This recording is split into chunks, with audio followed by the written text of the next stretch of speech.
Pinababasura ni Vice President Sara Duterte sa Senate Impeachment Court ang articles of impeachment laban sa kanya dahil wala raw sapat na ebidensya para suportahan iyan. Pinuna rin ng bise ang tila predetermined o alam na agad ng House Justice Committee na makakakuha ng sapat na botong pabor sa impeachment. Balitang hatid ni Jonathan Andal.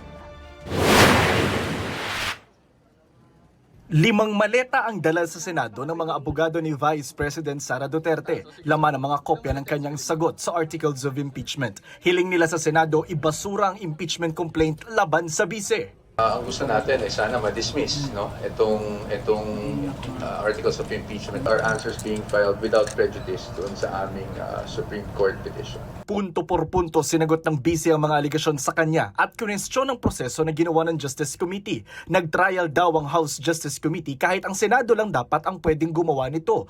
Predetermined o alam na raw agad ang resulta ng hearings ng Justice Committee noon dahil bago pa ito natapos, may mga miyembro raw itong nagsabi na agad na may sapat ng boto para ma-impeach ang bise. Labag din daw sa rules ng fair play ang pagpasok ng mga anilay bagong ebidensya sa hearing na wala naman sa original na impeachment complaint. Kinwestiyon din nila kung bakit sinasama sa impeachment complaint ang mga nagawa ni Duterte bago pa ito maging vice presidente. Sa issue naman ng confidential funds, gate ng depensa, wala raw patunay na hindi niya ito ginamit ng tama. Sa salin, hindi raw naipakita ng articles of impeachment na may nakaw o tagong yaman. Sa akusasyon naman ng political destabilization, sedition at pagbabanta, gate ng depensa, taken out of context sa mga pahayag ng ginawang basihan ng reklamo.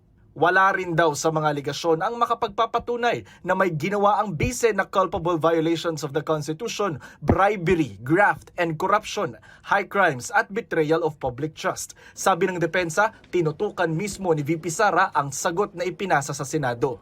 Kung ano man ang isusulat namin doon, dapat talaga ay nanggagaling sa Vice Presidente, lalong-lalo na, diba, na binasa talaga niya yung aming answer. At siya nagpapatunay na lahat ng nakasulat doon ay nakasaad ng mga depensa para sa kanya. Okay naman po siya, business as usual lang po parati ang ating Vice Presidente.